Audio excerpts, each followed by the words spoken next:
மாதா தொலைக்காட்சியின் பிரியமான சகோதர சகோதரிகளே, உங்கள் அனைவருக்கும் எங்கள் நெஞ்சார்ந்த வணக்கம். வாழ்வு தரும் இறை வார்த்தை என்ற இந்த நிகழ்ச்சி வழியாக மீண்டும் உங்களை சந்திப்பதில் பெருமகிழ்ச்சி அடைகின்றோம். எரேமியா இறைவாக்கினர் நூல் முதல் அதிகாரம் 7வது திருவசனத்தில் இவ்வாறு வாசிக்கின்றோம்.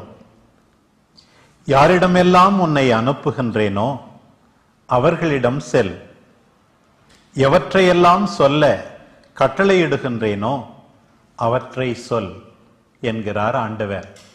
இன்றைய முதல் வாசகம் அரசராகமம் முதல் நூலிலிருந்து அதிகாரம் 19 இறை வசனங்கள் 4 முதல் 8 வரை. இந்த பகுதியின் பின்னணியை சற்று கேட்போம். அரசராகமத்தின் இணையற்ற ஒரு மனிதராக எலியா இறைவாக்கினர் இருக்கிறார். அரசர்களை பற்றி பேசும் நூல் சிறப்பான ஒரு செய்தியை எலியாவின் மீதும் எலிசா இறைவாக்கினர் மீதும் கொண்டு வந்து தருகிறது. எலியா என்ற அந்த வார்த்தைக்கே என் இறைவன் யாவே கடவுளே என்பது அர்த்தமாகும். தன் பெயருக்கேற்ப வல்லமையோடும் வலிமையோடும் யாவே இறைவனே உண்மை கடவுள் என்பதை பாகால் தெய்வங்கள் முன்பாக கனானிய மக்களுக்கு அழுத்தம் திருத்தமாய் ஆணித்தரமாய் உறுதிப்பட எடுத்துரைத்தவர். இப்படி ஆண்டவருக்கு சாட்சி வாழ்க்கை வாழவும் மக்களுக்கு அழைப்பு கொடுத்ததனால் பல்வேறு துன்பங்களை அவர் அனுபவிக்க நேர்ந்தது. பல்வேறு துன்பங்கள், அரசனால், அரசியினால், போலி இறைவாக்கினர்களால் என்று இப்படி பல்வேறு மனிதர்களால் படுகின்ற துன்பங்களின் ஒரு மனநிலையை, ஒரு நிகழ்வை இன்றைய முதல் வாசகம் நமக்கு பாடம் பிடிக்கிறது. யாவே இறைவனிடமிருந்து மக்கள் பிரிவு செல்கின்றார்கள், பாகால் தெய்வத்தை நாடுகின்றார்கள், போலி இறைவாக்கினர்கள் பின்பாக செல்லுகின்றார்கள். அந்த மக்களை தன்பால் கொண்டு வருவதற்காக இறைவன் அங்கே வறட்சியை உண்டாக்குகின்றார். 3½ ஆண்டு கால வறட்சி அங்கே நடைபெறுகின்றது. அதனால வேற வழியே இல்லாமல் அரசன் எலியா இறைவாக்கினரிடம் வருகின்றார். அதனால பிரச்சனையை தீர்த்து வைப்பதற்காக எலியா என்ன செய்கின்றார், யார் உண்மையான கடவுள் என்பதை நீங்கள் தெரிந்து கொள்ள வேண்டும், அதை நீங்க ப்ரூவ் பண்ணுங்க அப்படின்னு சொல்லிட்டு 2 பலிப்பீடம் கட்டுகின்றார்கள், 2 மாட்டை அடித்து போடுகின்றார்கள். நீங்க வாங்க, நீங்க வந்து வழிபாடு செய்யுங்க, என்ன நடக்குதுன்னு பார்க்கலாம் அப்படின்னு சொல்லிட்டு போட்டி நடைபெறுகின்றது. அதெல்லாம் நமக்கு தெரியும். அவங்க சுற்றி சுற்றி கூக்குரல் இடுகின்றார்கள், சப்தம் போடுகின்றார்கள், ஒண்ணுமே நடக்கல. ஆனால் எலியா வருகின்றார், ஒரு மிக சிறிய ஜெபத்தை ஜெபிக்கின்றார். அதன் பிற்பாடு அவருடைய பலிகளை இறைவன் ஏற்றுக்கொள்கின்றார். மக்கள் எல்லாம் ஆரவாரம் செய்கின்றார்கள், கொண்டாடுகின்றார்கள். உடனடியாக எலியா அந்த இறைவாக்கினர்களை எல்லாம் கொன்று போட செய்கின்றார். இங்கதான் டேர்னிங் பாயிண்டே வருது. அரசன் மகிழ்ச்சி அடைகின்றான், மக்கள் மகிழ்ச்சி அடைகின்றார்கள், இறைவன் அவர்களுடைய மன்றாட்டுக்கு செவி சாய்க்கின்றார். ஆனால் எசபெல்லோ இறைவாக்கினரை பழிவாங்க துடிக்கின்றார்கள். 24 மணி நேரத்திற்குள் அவருடைய உயிரை பறித்தாக வேண்டும் என்ற கட்டளை பிறக்கின்றது. அதனுடைய பின்னணியில் தான் இன்றைய முதல் வாசகமானது நமக்கு அமைகின்றது. தன்னுடைய சொல்லால் பஞ்சத்தை வரவழைத்தார். தன்னுடைய சொல்லால் பஞ்சத்தை நிறுத்தி மீண்டும் மழை பொழிய செய்தார். இப்படி வல்லமையான செயல்கள் நிகழ்ந்திருந்தும் கூட அவர்கள் மனம் மாறவில்லை எனும் போது உண்மையாகவே அவர் கலங்கி போய் விடுகிறார். இந்த எளிய இறைவனுடைய மனநிலை ரொம்ப அற்புதமா, ஒரு தோல்வியினாலும் பயத்தினாலும் விரக்தினாலும் அச்சத்தினாலும் தயங்கி போய் கலங்கி போயிருக்கிற மனநிலையை ஒரு சிறிய வசனங்களில் இந்த பழைய ஏற்பாட்டின் முதல் வாசகம் அழகாய் படம் பிடிக்கிறது. என் மூதாதர்களை விட நான் நல்லவனே அல்ல, நான் சாக வேண்டும் என்று சொல்லி ஜெபிக்கிறார். யார் இப்படி ஜெபிக்கிறது? ஒற்றை மனிதராய் 450 பாகால் இறைவர்களை எதிர்த்து நின்றவர், ஆண்டவரின் பெயரால் விண்ணிலிருந்து தீயை வரவழைத்து பலிப்பீடத்தை சுற்றி இந்த அத்தனை தண்ணீரையும் சுட்டரிக்கும் வல்லமையை செயல்படுத்தியவர், இன்று உயிருக்கு பயந்து பாலைவனத்திற்கு ஓடி ஒழிகிறார். ஓடி ஒழிந்து ஒரு சூறைச்செடியிலே படுத்து கிடக்கிறார். அயர்வு, களைப்பு, சோர்வு, விரக்தி, பயம், இப்படிப்பட்ட இடத்தில் தான் ஆண்டவரின் உறுதியூட்டும் வாக்கு வானத்தின் வழியாக வருகிறது. அதை ரத்தின சுருக்கமாக வழக்கம் போல சீராக்கின் ஞானம் பலரை பற்றி பேசும்போது அவரை பற்றி என்ன சொல்கிறது என்பதையும் நாம் பார்க்கலாம். நெருப்பு போல் அவர் எழுந்தார், தீவெட்டி போல் அவருடைய சொல் பற்றி எறிந்தது. பஞ்சம் வரச் செய்தார், பற்றார்வத்தால் அவர்களை எண்ணிக்கையில் சிலராக்கினார். ஆண்டவருடைய சொல்லால் வானம் பொழிவதை நிறுத்தினார், மும்முறை நெருப்பு விழச் செய்தார். எலியாவே, உம்முடைய வியத்தகு செயல்களில் நீர் எத்துணை மாட்சிக்குரியவர், உமக்கு இணையானவர் யார்? இப்படி பெரிய மனிதர், மாமனிதர், வல்லமை உள்ளவர், இப்படிப்பட்டவர்களுடைய வாழ்க்கையில் கூட குழப்பம் வரும், கலக்கம் வரும், சஞ்சலம் இருக்கும், துன்பங்கள் இருக்கும் என்பதைத்தான் இந்த பகுதி நமக்கு நிலைநாட்டுகிறது. அந்த பலவீனத்தில் தான் இறைவன் தலையிடுகின்றார். உடனடியாக வானதூதரை அனுப்புகின்றார். எப்பொழுது கலக்கம் உண்டோ, பயம் உண்டோ, அச்சம் உண்டோ, அந்த சூழ்நிலையில் இறைவன் தன்னுடைய வலக்கரத்தை நீட்டுகின்றார், உதவி செய்ய தயாராக இருக்கிறார் என்பதற்கு இந்த பகுதி மிகச்சிறந்த எடுத்துக்காட்டாக இருக்கின்றது. விவிலியத்தில் வாசிக்கின்ற பொழுது இறைவனுடைய அடியார்கள் அவங்க கலக்கத்தில் இருக்கும்போது தயக்கமும் ஆண்டவரே நேரடியாக தனது பிரதிநிதிகளை வானதூதர்களை அனுப்பி அவர்களை தேற்றுகின்ற இந்த நிகழ்வு ஆண்டவருடைய இயேசுடைய வாழ்க்கையிலும் பார்க்கிறோம். இதே மாதிரி அவருக்கும் வானதூதர்கள் அனுப்பி அவர் கலக்கமுற்ற நேரங்களிலே அவரை தேற்றுகின்ற அந்த சூழலை நாம் வாசிக்கின்றோம். குறிப்பாக பாலை நிலத்தில் அவர் அந்த நோன்பு முடித்த பிறகு அவர் வானதூதர்கள் அவருக்கு பணிவிடை செய்தார் என்று வாசிக்கின்றோம். அவருடைய சீடர்கள் கலக்கமுற்ற நேரத்தில் ஆண்டவர் உயிர்த்த பிறகு அவரு தோன்றி அவரே அவர்களுக்கு உணவு சமைத்து தருவதையும் பார்க்கின்றோம். தன்னுடைய பணியில ஒரு பெரிய பிரச்சனை வரும்போது நிறைய பேர் விட்டு விலக நினைக்கிறார்கள். என்ன விட்டுடுப்பா, வேண்டாம், ரெசிக்னேஷன் கொடுக்கிறார். ப்ராஃபட் இருக்கிறவர் தன்னுடைய பணியிலிருந்து ரெசிக்னேஷன் கொடுக்கிறார். எலியா மட்டுமல்ல, நம்ம மோசையை பற்றியும் பார்க்கிறோம். எண்ணாகமம் 11ஆம் அதிகாரம் 10-15 வரை உள்ள இறைவசனங்கள்ல, அதே போல எரேமியா 15ஆம் அதிகாரம் 10 முதல் 11 வரை உள்ள இறைவசனங்கள்ல, நானாக தேர்ந்து கொள்ளவில்லை, நீர்தான் இதை கொடுத்தீர், சுமை தாங்க முடியவில்லை, என்னை விட்டுவிடு, வேறு யாராவது இந்த வேலையை செய்யட்டும், அல்லது நீயே பார்த்துக்க என்று சொல்லுகின்ற ஒரு மனப்பாங்கை நாம் பார்க்கிறோம். ரொம்ப க்ளோசஸ்ட் பேரலா இதுக்கு ரொம்ப நெருக்கமானது யோனாவும். ஒரு சூறைச்செடியின் கீழே உட்காந்துக்கிட்டு புலம்புறார், சாகணும்னு சொல்லிட்டு ஆண்டோட்டு முறையிடுறார். அதுவும் ஒரு நல்ல ஒரு இதுதான். கண்பிடித்து பார்க்கையில் ஒரு தணலில் சுட்ட ஒரு அப்பமும் ஒரு குவளையில் தண்ணீரும் தலைமாட்டில் இருக்க கண்டார். நம்முடைய இன்றைய இறைவார்த்தை வழிபாடு, இந்த இறைவார்த்தை முதல் வாசகமானது நம்ம நற்செய்திக்கும் கடந்து செல்ல இது பேருதவியாக இருக்கின்றன. வாழ்வில் துன்பங்களோ போராட்டங்களோ இறைவனுடைய வழக்கரம் உண்டு, உறுதிப்படுத்துகின்ற உணவும் உண்டு, உயிர் தருகின்ற தண்ணீரும் உண்டு என்பதை இந்த பகுதி வெளிப்படுத்துகின்றது. முதல் தடவை எழுந்து சாப்பிடுன்றாரு. அவர் முழிச்சு பார்க்கிறாரு, நீங்க சொன்ன மாதிரி குவளையும் அப்பமும் இருக்குது. மறுபடியும் சாப்பிட்டுட்டு தூங்கிடுறாரு. மறுபடியும் 2வது தடவை எழுப்பி எழுந்து சாப்பிடு, ஏனெனில் நெடுதூரம் போக வேண்டியிருக்கும். இது பியூட்டிஃபுல்லான ஒரு ஹீப்ரு வே ஆஃப் நரேட்டிங் இருக்கு. முதல் முறை சாப்பிடக்குள்ள நீ ரொம்ப சோர்வா இருக்கிற, நவ் கெட் ஸ்ட்ரென்தன்ட் நவ். 2வது முறை சாப்பிடக்குள்ள you have to go long way, future orientations. ரெண்டுமே நிகழ்காலமும் எதிர்காலமும் ஆண்டுடைய கையில் இருக்கிறது. அவரே உடனிருந்து உறுதிப்படுத்துவார், பலப்படுத்துவார் என்பதற்கு இந்த அழகான ஒரு சான்றான அந்த வசனம் அமையுது. இவர் யூதாவில் இருக்கின்றார், பெயர்சபேவுக்கு போகின்றார். அப்படின்னா அவர் பயணம் செய்கின்ற இடம் இவர் இருக்கின்ற இடத்திலிருந்து ஏறக்குறைய 500 கிலோமீட்டர். ஓரேபு மலை போக வேண்டும். சீனாய் ஓரேபு ரெண்டும் ஒன்னே தான், ஒரே மலை தான். அந்த பயணம் செய்ய வேண்டும். அதைத்தான் நீங்க சுட்டி காட்டுகின்றார். நீ நிறைய தூரம் பயணம் செய்ய வேண்டி இருக்கின்றது. அதனால மறுபடியும் சாப்பிட்டு தயாராகு. You cannot stop here, you got mission. அவனுடைய பணி தொடர வேண்டும். அதனால நீ பயணிக்க வேண்டும். இதெல்லாம் எதை குறிக்கிறது என்றால், நம்ம எல்லாருக்கும் விண்ணை நோக்கிய நம்முடைய பயணத்துல நமக்கு உணவளிக்க, நம்மை தேற்ற, நம்மை வழிநடத்த ஒரு தெய்வம் இருக்கிறது என்பதை சுட்டி காட்டுவதாகவும் நாம் இந்த பகுதியிலிருந்து கற்றுக்கொள்ள உண்மைதான். பிரியமானவர்களே, இன்றைய நற்செய்தி பகுதி யோவான் நற்செய்தியிலிருந்து 6ஆம் அதிகாரம் 41 முதல் 51 வரையுள்ள இறைவசனங்கள். ஆண்டவர் இயேசு, நானே விண்ணகத்தினின்று இறங்கி வந்த உணவு என்று அறிக்கையிடுவதை நாம் வாசிக்க கேட்கிறோம். அந்த பகுதியின் பின்னணியை சற்று பார்ப்போம். யோவான் 6ஆம் அதிகாரம் நமக்கு நன்று தெரிந்த ஒரு பகுதி. இந்த பகுதி முழுவதும் 5 அப்பங்களை பழுகச் செய்து அதை தொடர்ந்து வருகிற இயேசுவின் உரையை பற்றி சொல்கிறது. இந்த திவ்ய நற்கருணை திருவிருந்தை பற்றிய ஒரு செய்தியை சொல்வதற்கு முன்பாக முன்னுரையாக வருகின்ற பகுதியாக இன்றைய நற்செய்தி பகுதி வருகிறது. இதுல விண்ணின்று இறங்கி வந்த உணவு நானே என்று சொல்வதனால் மக்களிடையே எப்படிப்பட்ட ஒரு சலசலப்பு, முணுமுணுப்பு, புரிந்து கொள்ளாத ஒரு தன்மை உள்ளிட்ட பல்வேறு விளைவுகளையும் எதிர் விளைவுகளையும் அழகாய் படம் பிடிக்கிறது. ஆனால் இயேசு சொல்கிற ஒவ்வொரு விளக்கமும் அந்த யூதர்களுக்கு விடையாக இருப்பது மட்டுமல்லாமல் திவ்ய திருநற்கருணையை பற்றிய, வானின்று இறங்கி வந்த அப்பத்தை பற்றிய, வாழ்வின் அப்பத்தை பற்றிய விளக்க உரைகளாகவும் அமைவது சிறப்பு. மக்களுடைய மனநிலையை அழகாக படம் பிடித்து காட்டுகின்றது இந்த பகுதி.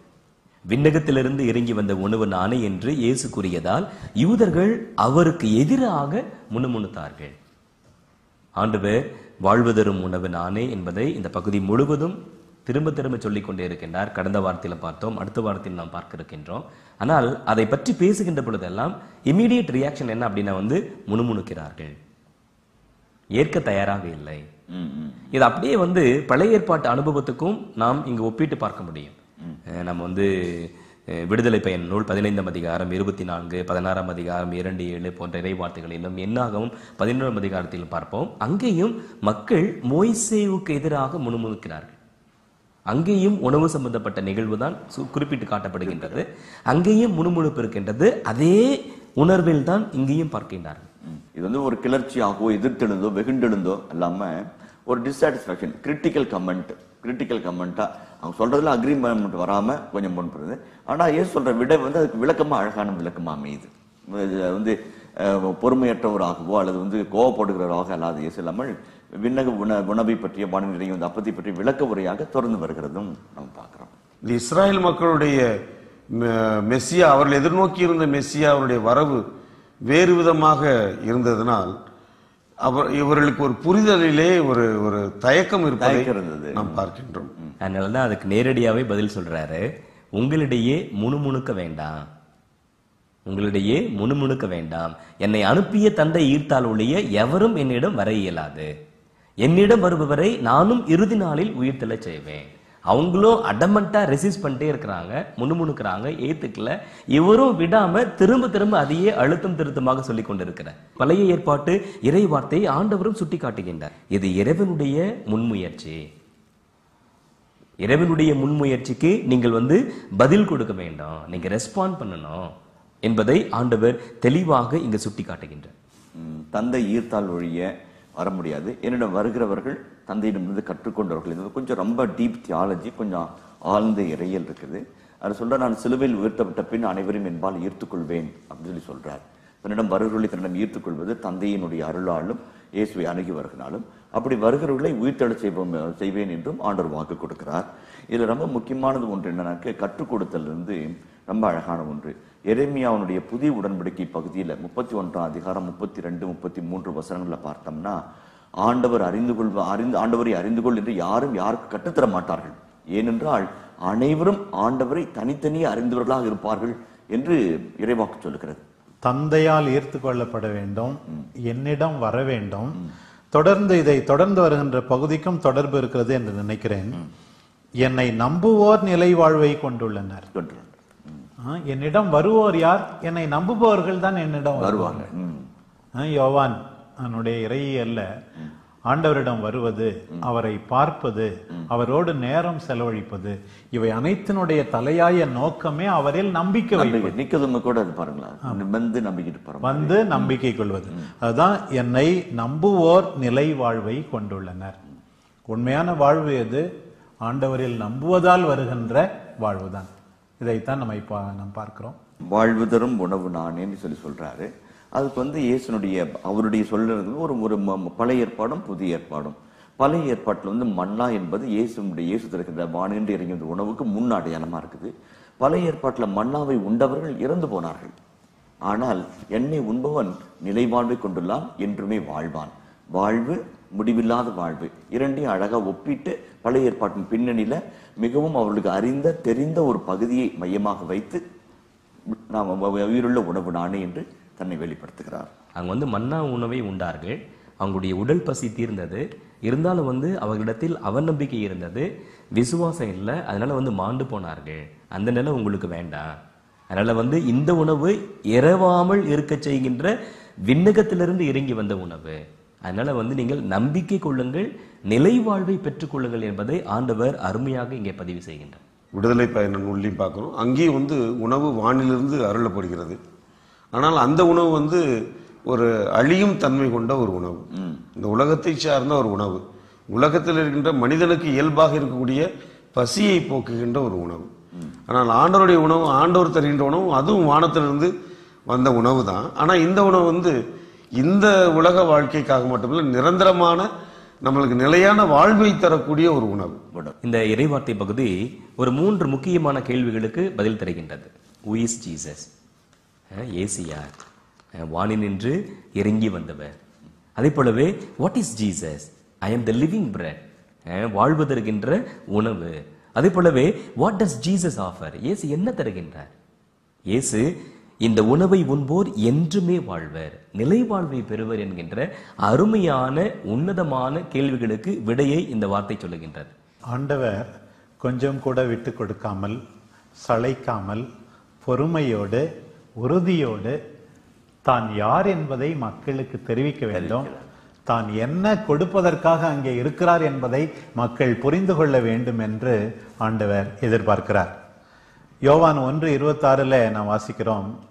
திருமுழுக்கு யோவான் சொல்லுகிறார், நீங்கள் அறியாத ஒருவர் உங்கள் மத்தியிலே இருக்கிறார். ஆனால் இந்த மக்கள் யாருமே அவர்களுக்கு தெரியாத ஒருவர் இருக்கிறார் என்று நினைக்கவே இல்லை. நமக்கு தெரிஞ்சவர் தான் இருக்கிறார், இவருனையா பெரிய மனுஷன் நமக்கு வாழ்வு கொடுத்து விட போகிறார் என்று. ஏன் கடைசியில கூட அந்த நல்ல கள்ளன் மற்றவர்கள் பார்க்காத ஒன்றை பார்த்தான். நீ நீதிமான், எங்களை மாதிரி நீ கிடையாது, நீ வித்தியாசமானவர். கடவுள் என்பதை ஒரு விதத்தில் அவன் அறிக்கை எழுதுகிறான். ஒரு சிலர் மற்றவர்கள் பார்க்காததை பார்க்கிறார்கள் இயேசுவிடம். இயேசுனுடைய உண்மையான தனித்துவத்தை, கடவுளின் மகன் என்பதை புரிந்து கொள்கிறார்கள். இன்னும் சிலர் எத்தனை முறை சொன்னாலும் புரிந்து கொள்ளாமலேயே இருக்கிறார்கள். பிரியமானவர்களே, இன்றைய 2வது வாசகம் எபேசியருக்கு எழுதிய திருமுகத்திலிருந்து எடுக்கப்பட்டுள்ளது. 4ஆம் அதிகாரம் 30 முதல் 5ஆம் அதிகாரம் 2 வரையுள்ள இறைவசனங்கள். இந்த அழகான பகுதியின் பின்னணியை பற்றி சற்று சிந்திப்போம். எபேசியருக்கு எழுதிய திருமடல் அழகான ஒரு திருமடல். இந்த 4ஆம் அதிகாரத்தில், 5ஆம் அதிகாரத்தில், 6ஆம் அதிகாரத்தில் நம்முடைய அழைத்தலின் வாழ்வை பற்றிய மேல்வரி சட்டங்களை அழகாய், இயல்பாய், நடைமுறை வாழ்க்கைக்கு மிகவும் பொருந்துகிறதாய், இன்றைக்கும் அது மிகவும் தேவைப்படுகிற மேல்வரி சட்டங்களை பவுலடிகளார் புதிய வாழ்வின் நெறிமுறைகளாக நமக்கு விளக்கிச் சொல்கிறார். அதுவும் குறிப்பாக இன்றைக்கு வருகின்ற இந்த 2ஆம் வாசகம் நம்முடைய பேச்சு, நம்முடைய சொல், நம்முடைய வாழ்க்கை நிலை, இந்த 3 நிலைகளையும் படம் பிடித்து காட்டி புதிய வாழ்வு எப்படிப்பட்டதா இருக்க வேண்டும், புதிய வாழ்விற்கான விதிமுறைகள் என்ன என்பதை குறித்து காட்டுகிறதாக அமைகிறது. நம்ம முதல் வாசகத்தில் தியானித்தோம், நற்செய்தியில் நாம் தியானித்தோம். நிலைவாழ்வு தருகின்ற வாழ்க்கைக்கு ஆதாரமாக ஆண்டவர் தனது உடலை தருவதாக வாக்கு தருகின்றார். அதன் தொடர்ச்சியாக ஆவியானுடைய துணையை இங்கு பவுலடிகளார் பதிவு செய்கின்றார். தூய ஆவியாருக்கு துயரும் வருவிக்காதீர்கள், மீட்பு நாளை முன்னிட்டு உங்கள் மீது பொறிக்கப்பட்ட முத்திரையாக வருகின்றார். ஆவியானுடைய பங்கு, ஆவியானுடைய உடனிருப்பு, ஆவியானுடைய தூண்டுதல் நம்முடைய அருள் வாழ்வுக்கு எத்துணை முக்கியமானது என்பதை பவுலடிகளார் இங்கே சுட்டி காட்டுகின்றார். அதனாலதான் கொரிந்தியருக்கு எழுதிய 1 திருமுகம், 2ஆம் திருமுகம், இன்னும் பல இடங்களில் ஆவியானவரோடு இணைந்து செயல்பட வேண்டும், ஆவியானவரின் தூண்டுதலின்படி செயல்பட வேண்டும். அதனால எந்த விதத்திலும் அவருக்கு வருத்தம் விளைவிக்காமல் நாம் பார்த்து கொள்ள வேண்டும். ஏனென்றால் நீங்கள் தூய ஆவியானவர் கூடியிருக்கின்ற ஆலயம் என்பதை மீண்டும் மீண்டுமாக பவுலடிகளார் சுட்டி காட்டுவதை இங்கு நாம் பார்க்கின்றோம். தூய ஆவியானவரால் நீங்கள் முத்திரையிடப்பட்டிருக்கிறீர்கள். இப்ப முத்திரை எதை குறிக்குது? நீ அவங்களுக்கு அதிகாரப்பூர்வமா சொந்தம் அப்படிதான் குறிக்குது இல்லையா? அப்படி நீங்க முத்திரையிடப்பட்டிருந்தால் நீங்க இதெல்லாம் செய்யக்கூடாது, வேற சிலதெல்லாம் செய்யணும். எது செய்யக்கூடாது, எது செய்யணும்னு சொல்லும்போது மிக அழகாக சொல்லப்பட்டிருக்கிறது. மனக்கசப்பு, சீற்றம், சினம், கூச்சல், பழிச்சொல் எல்லாவற்றையும், தீமை அனைத்தையும் உங்களை விட்டு நீக்குங்கள். பாருங்க, இந்த கெட்ட பண்புகள் எல்லாம் நீக்கப்பட வேண்டும் ஒவ்வொன்றும். அப்பதான் தூய ஆவியானவருக்கு நம்ம சொந்தம். நம்ம எல்லாருமே திருமுழுக்கினால் தூய ஆவியால் முத்திரையிடப்பட்டவர்கள். ஒரு கிறிஸ்துவில் நம்பிக்கை கொள்கின்ற ஒரு சகோதரர், சகோதரி, இதெல்லாம் அவருடைய வாழ்க்கையில் இருந்தால் நிச்சயமா தூய ஆவிக்கு வருத்தம் விளைவிக்கிறார். தூய ஆவிக்கு வருத்தம் வருவிக்காதீர்கள், அது நம்முடைய முத்திரை, நம்முடைய முத்திரை. இதுல இன்னொரு நல்ல ஒரு சின்ன பாயிண்ட் என்ன நான் பாக்குறேன்னா, இந்த மனக்கசப்பு, சீற்றம், சினம், கூச்சல், பழிச்சொல், இது எல்லாமே ஒரு நெகட்டிவ் தான் சொல்றாரு. எல்லாமே நாவினால் வருகின்ற பாவங்கள். இந்த பகுதியில 25ஆம் வசனம், 27ஆம் வசனம், 28ஆம் வசனத்துல இந்த ஆசிரியர் வெகு அழகாய் குறிப்பிட்டு சொல்கிறார். பொய்யை விளக்கி ஒருவரோடு ஒருவர் உண்மை பேசுங்கள். 25ஆம் வசனம். அதே மாதிரி பாருங்க 29ஆம் வசனம், கெட்ட வார்த்தை எதுவும் உங்கள் வாய் நின்று வரவே கூடாது. பாசிட்டிவா சொல்றாரு, கேட்போர் பயனடையும்படி தேவைக்கு ஏற்றவாறு அருள் வளர்ச்சிக்கு ஏற்ற நல்ல வார்த்தைகளை பேசுங்கள். எவ்வளவு அருமையான ஒரு இது. இன்சொல் பேசி நன்மை பயக்கக்கூடிய, உற்சாகப்படுத்தக்கூடிய, ஊக்கப்படுத்தக்கூடிய, தன்னம்பிக்கை தருகிற பாசிட்டிவா பேசுங்கன்னு சொல்றாரு. நற்சொல் வந்து சமாதானம் தருகிறது, நற்சொல் வந்து அன்பை வந்து தருகிறது, நற்சொல் வந்து பிறரை மன்னிக்கிறது. அதனுடைய தொடர்ச்சியை நீங்க பாத்தீங்கன்னா இந்த அடுத்த வசனத்துல வந்து கடவுள் வந்து உங்களை மன்னிச்சது மாதிரி நீங்க மற்றவங்களை மன்னிங்கன்னு சொல்றது எப்படின்னா வந்து மன்னிக்கிறதுல வந்து பாத்தீங்கன்னா நல் சொல் தான் வந்து அடங்கி இருக்கிறது. இப்ப வந்து சமூகத்துல வந்து ஒரு பெரிய வியாதியாவே இருக்கின்றது. அடுத்தவர்களை பற்றி பேசுவது, அடுத்தவருடைய குறைகளை பற்றி பேசுவது, புரணி பேசுவது, அடுத்தவருடைய பெயரை கெடுப்பது, களங்கம் விளைப்பது, இட்டுக்கதை பேசுவது, புரணி பேசுவது என்பது ஒரு பெரிய பொழுதுபோக்காக இருக்கின்றது. இது தன்னை பாதிக்கின்றது, அடுத்தவர்களை பாதிக்கின்றது, உறவை பாதிக்கின்றது, ஆன்மாவை பாதிக்கின்றது. கும்ரான் சுருள் ஏடுகள் இருக்குது. அதுல வந்து தமாஸ்கஸ் டாக்குமெண்ட் அப்படின்னு சொல்லிட்டு ஒரு இது ரொம்ப புகழ்பெற்ற ஒரு தோல் சுருள் ஏடு. அதுலயே வந்து இயேசு வாழ்ந்த காலகட்டத்துக்கு ஒரு 100 ஆண்டுகளுக்கு முன்பு அதிலே சொல்லியிருக்குது, புனிதர்கள் தூய ஆவியினால் தூண்டப்பட்டு தங்கள் நாவுகளை தீச்சொல்லின்று காத்துக்கொள்வார்களாக அப்படின்னு சொல்லுது. ஏன்னாக்க இந்த சுடு சொல்லினாலும் தீய சொல்லினாலும் நம்ம பேசும்பொழுது அடுத்தவருக்கு ஒரு பெரிய பங்கத்தை உருவாக்குறோம். அதனாலதான் சின்னப்பர் சொல்றாரு மன்னியுங்கள்னு சொன்னார். அன்பினுடைய உச்சக்கட்டமான அதே சமயத்துல எளிதான ஒரு வெளிப்பாடு மன்னிப்பு. இன்னைக்கு பல சமயத்துல உறவுகள் சிதிலம் அடைந்து சின்ன பின்னமாயி கசப்பும் பகை உணர்வும் வெறுப்பும் இருக்கிறதுக்கு மெருப்பு காரணம் மன்னிக்க தயாராம இருக்கிறது. To forgive we need courage. Only தைரியசாலியும் வீரமுள்ள மனிதன் மட்டுமே மன்னிப்பான். சாமி உன்னை மன்னிச்சார் இல்லையா, நீ மன்னி. அதான் ஒரு அழகான ஒரு வேண்டுகோள். இதுல பவுலடியாருடைய சிறப்பு என்னவென்றால், அதை வந்து he is calling us to lead the Trinitarian life. முதல்ல தூய ஆவியால் முத்திரையிடப்பட்டிருக்கிறீர்கள், எனவே அவருக்கு வருத்தம் விளைவிக்காதிருக்க இதெல்லாம் செய்யாதீர்கள், இதை செய்யுங்கள் என்று சொன்னார். இரண்டாவது, தந்தை கடவுளை பார்த்து அவரை போல நீங்க மாறுங்கன்னு சொல்றாரு. மூணாவது பாருங்க, மகன் எப்படி தன்னையே பலியாக ஒப்பு கொடுத்து அன்பு செய்தாரோ அவரை போல அன்பு செய்யுங்கள். பாருங்க, வெறும் வெளிப்பட்ட விதத்திலே ஒரு ஒழுக்கவியல் கோட்பாடு மட்டும் சொல்லாமல் he is calling us to imitate the Trinitarian life. அது வந்து ரொம்ப ரொம்ப அருமையாக இன்றைக்கு கொடுக்கப்பட்டுள்ளது. பிரியமானவர்களே, ஆண்டின் பொதுக்காலம் 19வது ஞாயிற்றுக்கிழமைக்கான இறைவாக்கு பகுதிகளை பற்றி நாம் சிந்தித்தோம். நம்முடைய நம்பிக்கை வாழ்வில்தான் எத்தனை போராட்டங்கள், எத்தனை இடையூறுகள், குழப்பங்கள், கலக்கங்கள். மனமொடிந்து போயிருப்போம், வாழ்ந்தது போதும், என் உயிரை எடுத்துவிடும் என்று கூட சில பேர் நினைத்திருக்கலாம். ஆனால் ஆண்டவர் நம்மை தட்டி எழுப்புகிறார். மாதா தொலைக்காட்சியை கண்டு கழிக்கின்ற அத்தனை சகோதர சகோதரிகளையும் வாழ்வுதரும் இறைவார்த்தையால் ஆண்டவர் தட்டி எழுப்புகிறார். எழுந்திரு, சாப்பிடு, புது வாழ்வு பெற்றுக்கொள், நீ செல்ல வேண்டிய தூரம் இன்னும் உள்ளது என்று ஆண்டவர் நம் எல்லாருக்கும் உயிரோட்டம் அளிக்கிறார். நானே விண்ணகத்திலிருந்து இறங்கி வந்த உணவு என்று சொன்ன ஆண்டவர், நாம் அவரை நம்பினால்தான் நமக்கு வாழ்வு உண்டு என்பதை உணர்ந்து கொள்ள அழைக்கிறார். நல்ல கள்ளனை போல, திருமுழுக்கு யோவானை போல மேன்மேலும் அவரில் நாம் நம்பிக்கை கொண்டு அவரால் கற்பிக்கப்படும் போதுதான் உண்மையாகவே நாம் தூய வாழ்வு வாழ முடியும், நிம்மதியான வாழ்வு வாழ முடியும். ஆண்டவரில் நம்பிக்கை கொண்டால் நம்முடைய வாழ்க்கை ஒருபோதும் தூய ஆவிக்கு துயரம் விளைவிக்கின்ற விதத்திலே அமையவே கூடாது. கேட்போர் அருட்பயனில் வளருமாறு ஞான வளர்ச்சி தரக்கூடிய நல்ல வார்த்தைகளை பேச வேண்டும். தீய சொல் எல்லாம் நம்மிடமிருந்து அகற்றப்பட வேண்டும். கடவுளை போல் ஆக வேண்டும், கடவுளின் மகனை போல அன்பு செய்ய வேண்டும். இத்தகைய நிறைவான வாழ்வுக்கு வாழ்வு தரும் இறைவார்த்தை துணை புரிய வேண்டும் என்று விழைகின்றோம். வாழ்வு தரும் இறைவார்த்தை என்ற இந்த நிகழ்ச்சி வழியாக மீண்டும் உங்களை சந்திக்கும் வரை உங்கள் அனைவருக்கும் எங்கள் இதயமார்ந்த நன்றி கூறி விடை பெறுகிறோம். இயேசுவுக்கே புகழ், மரியே வாழ்க.